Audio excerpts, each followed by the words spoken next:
To install Afterburner, go to the official website as you can see here. If you've purchased or upgraded your computer or graphics card after the final version of the software, then download the latest beta version. I built my PC before October 2025, so I'm choosing the final version. In my case, I've already downloaded it. Extract the file. Remember, do not just double-click and install it. To properly run Afterburner, you must run it as administrator, because it requires more access to get direct control of your graphics hardware.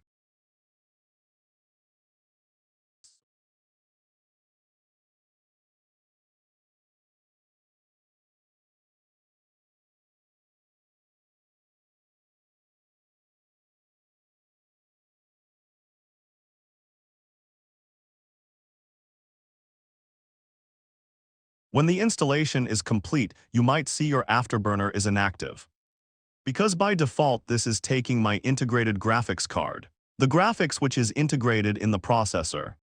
To change this, you have to go to Settings, then make sure you are in the General tab. Inside the General tab, you will see your graphic card is listed in the drop-down. Select your dedicated graphics card, then click OK.